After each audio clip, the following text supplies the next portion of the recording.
Hello passengers, welcome to Take Deep Dive with Rito. So this is my first video in this channel.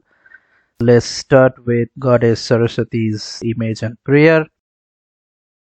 Thank you so much. So first of all, let me tell you the motive of creating this channel. The motive is very simple, which is we'll have some discussion, in-depth discussion I would like to say, with respect to different technology, and will definitely learn together. Learning and sharing is very good for increasing the knowledge, I believe.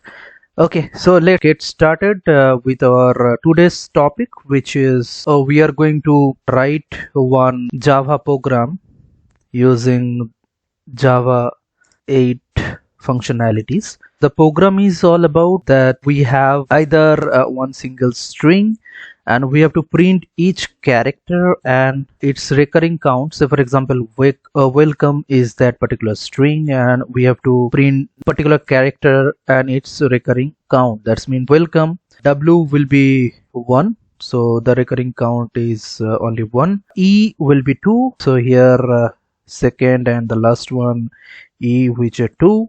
Then L will be 1, then C will be 1, O will be 1, and then M is also 1. So like that way we have to print in the console. And the second one is a string of characters or a sentence. This is the string of character, or you can say it like sentence.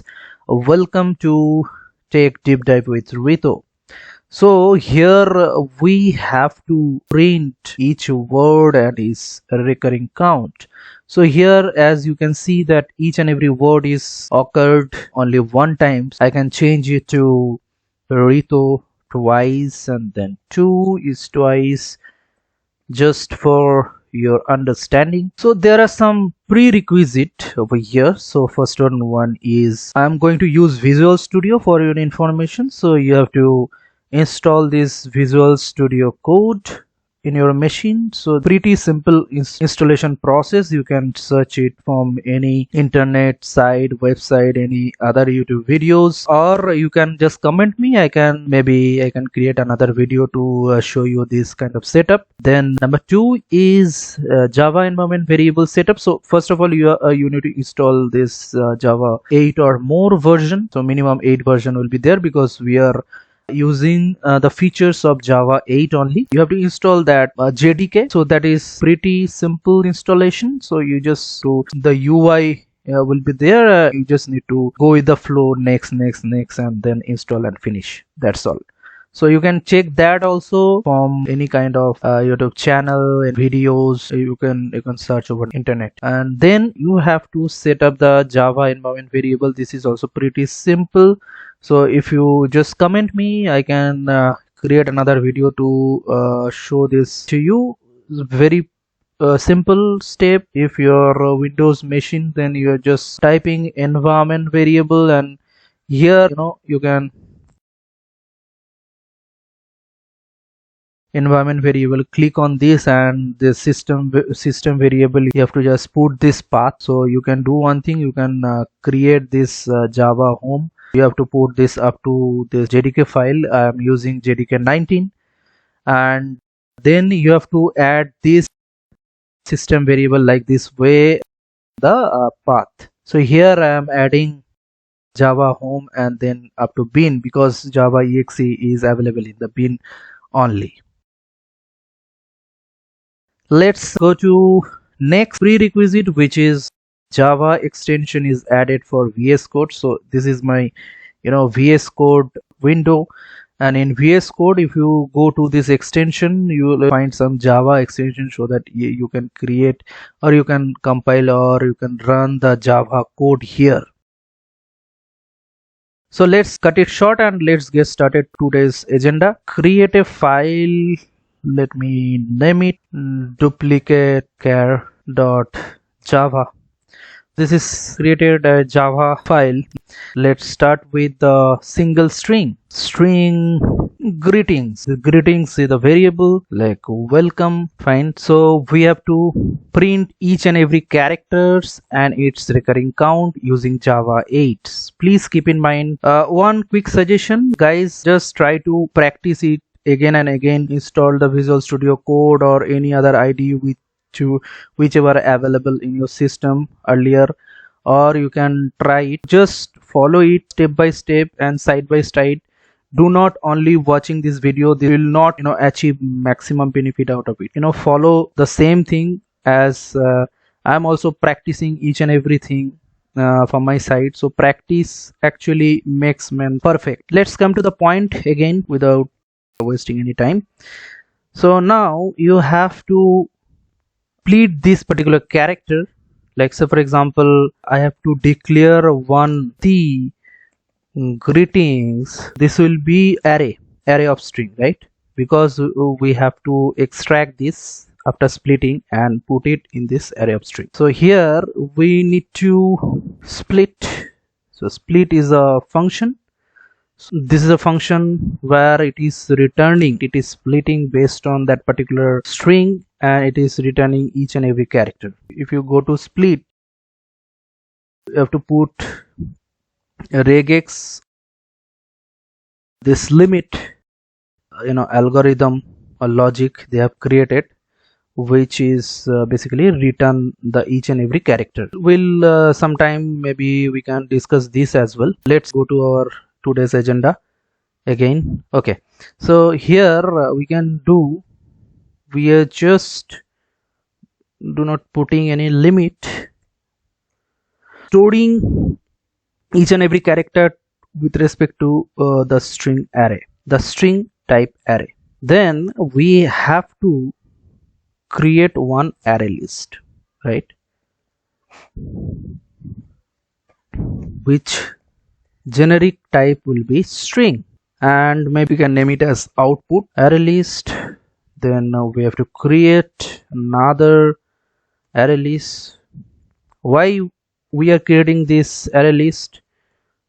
I'm coming to this point right after this. Count, we can put count directly, then again new. Yeah, so why we are creating this string generic type of array list as well as integer generic type of array list? The reason being that we are just trying to take each and every character and its values. We are trying to create a map. After this map, as we know that map is having the key value pair, we are taking output as a key and we are taking count as a value so that we can display it properly. Now we are going to create one map. This is interface. What will be the key? Key will be the string type, and generic, this is the generic, how we can declare this. So maybe I can put it as map.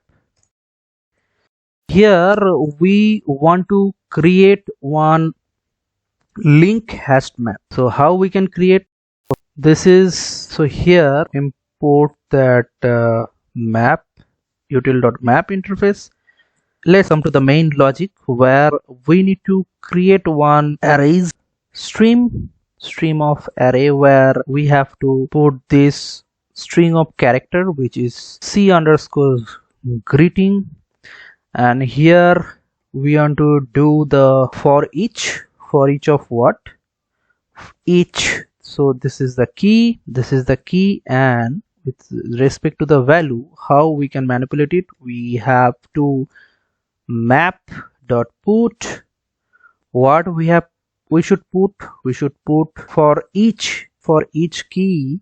We have to put the key which is E, and we have to put the value. What will be the value here then? So value will be map dot get default, and again it will be E, and the default value, if the key is available, then the default value will be 0 plus 1. If the key is available, then it will return the default value which we are passing as 0. That means 0 plus 1. Like this way we are just iterating that particular counter to get the exact count. like how many times that particular character is printing, or that particular character is available in this string. So now we have to print this particular map. So map dot for each. Now what? For each, then we have to print with respect to key value pair. Then key is k and v. Then we have to put some lambda expression with respect to some anonymous class, and here we need to string type array list, right, where we can add the key, right?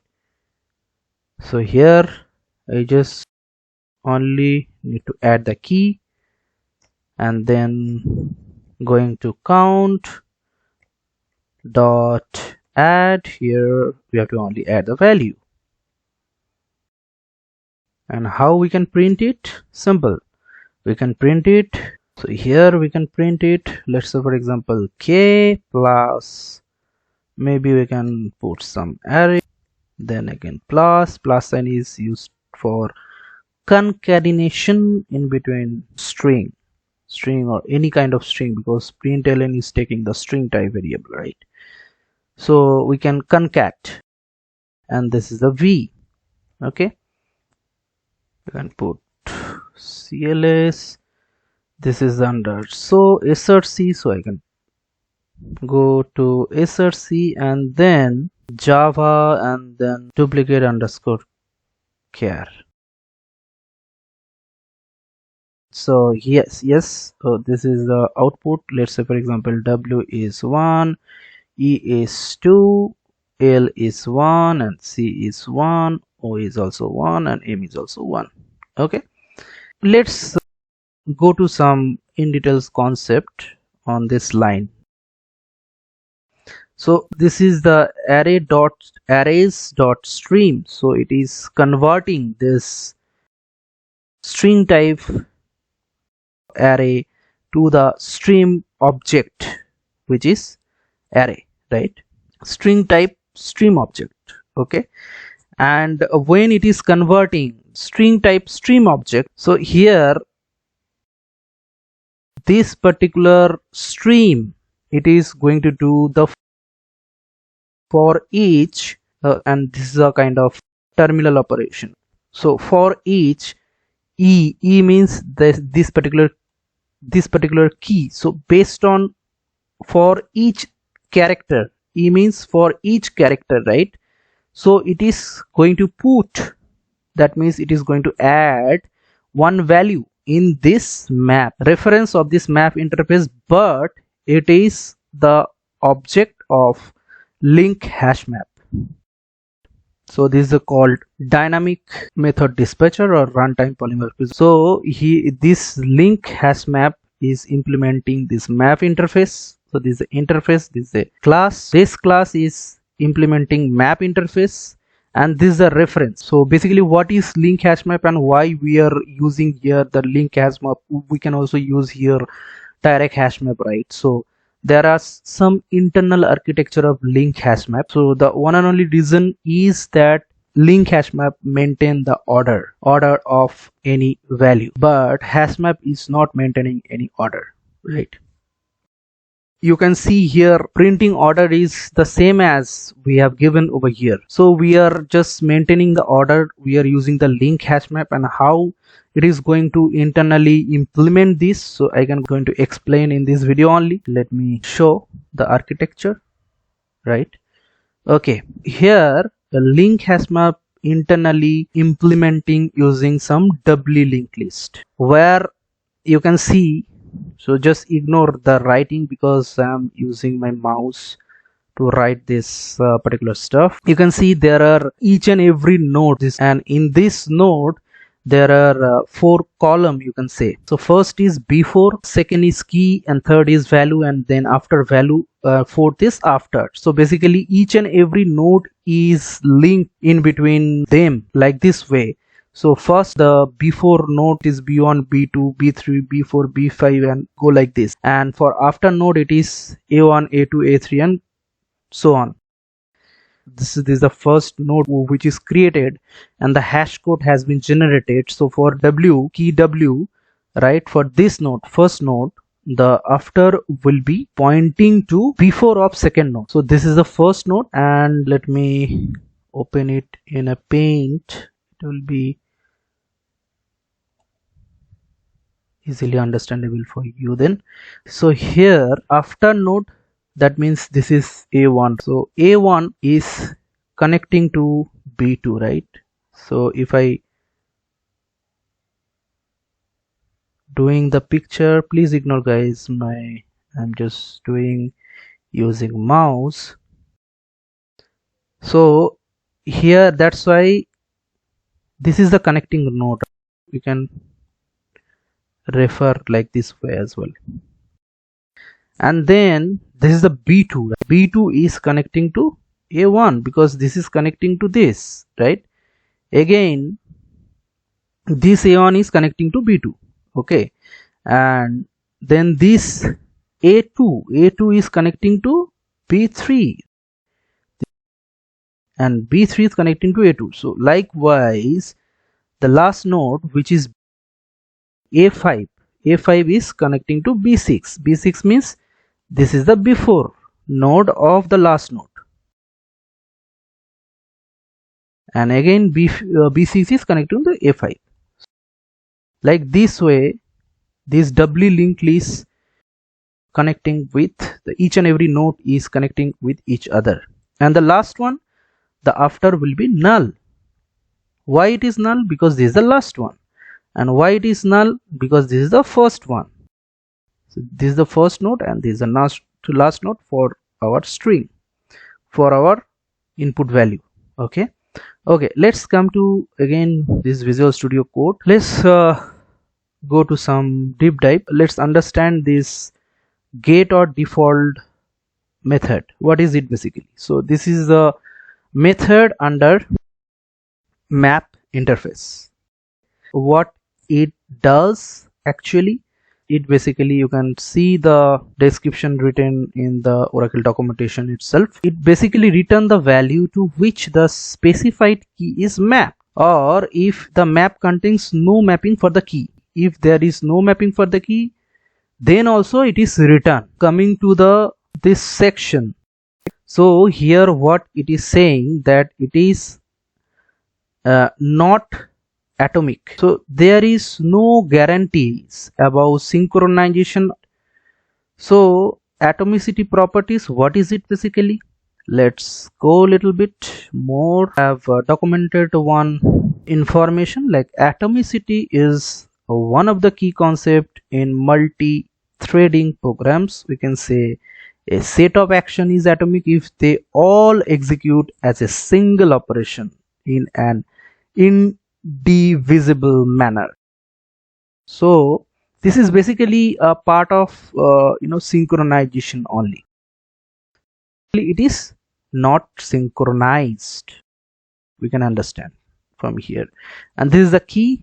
If you go to the key, it will come here, and if you go to the default value, for our case we are passing the default value as 0. And now coming to the exact logic, what it basically return, it is returning v means the value dot get key. So that means if key not equal to null, or key contains key or conditions, in between those conditions if satisfied, then it is returning v, the value will be returned. Otherwise it is returning default value. So we are passing default value as v. So if this condition, either condition satisfied, then it is returning v. That means it is returning that particular value. If there is no value or the key is null, then it will be returning the default value. Hope my explanation is understandable to you guys. And this is since 1.8, as I said, I am completely using Java 8 functionality here. So let's go to the duplicate character here, try to understand step by step. Now, so this is the first key, taking the key like well w.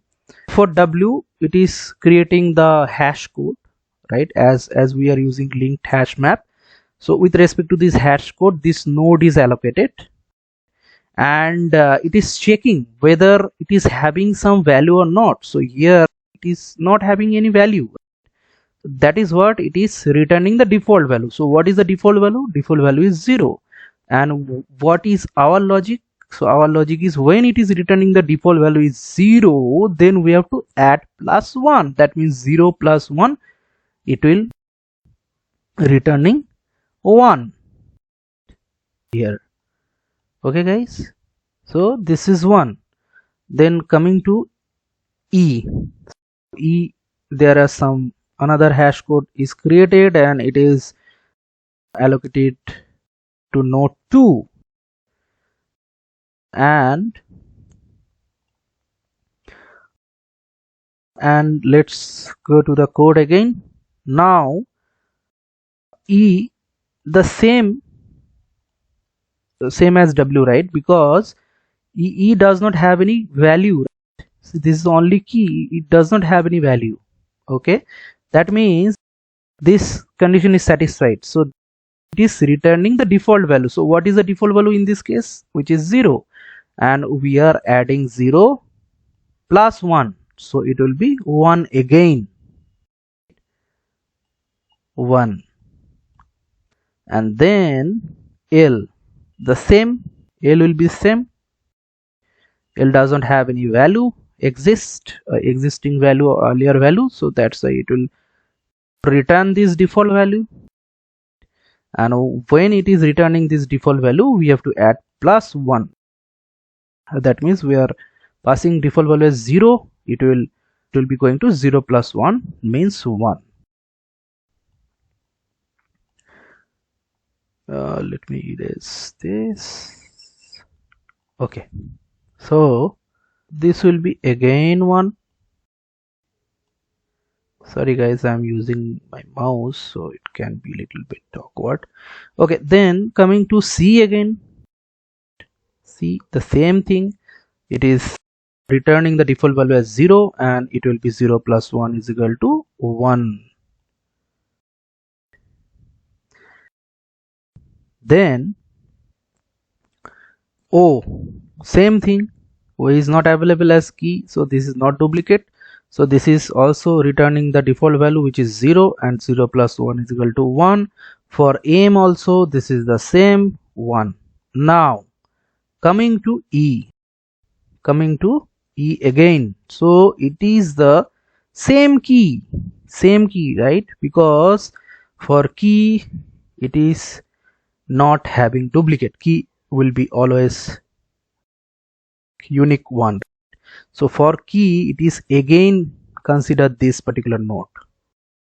So now current value is 1. So now this particular key is having a value, it will not returning the default values. This particular condition will be satisfied. So the value will be 1, which is passed. Current value is 1, and it is returning the 1, and 1 plus 1 is equal to 2. We are going to add, or we are going to put the value as 1 plus 1 is equal to 2. Now E became 1 to 2, right? So this is a 2. Let me erase this one. Okay, so this is 2. So now W1, E2, L1, C1, O1 and M1. So this is the complete architecture. We can see the same result over here in the console. W1, E2, L1, C1, O1 and M1.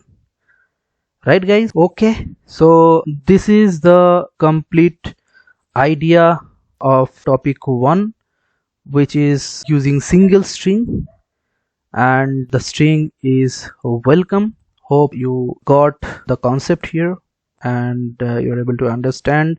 And if you like this video, please like and subscribe and share with your friend, so that they can also get benefited from this.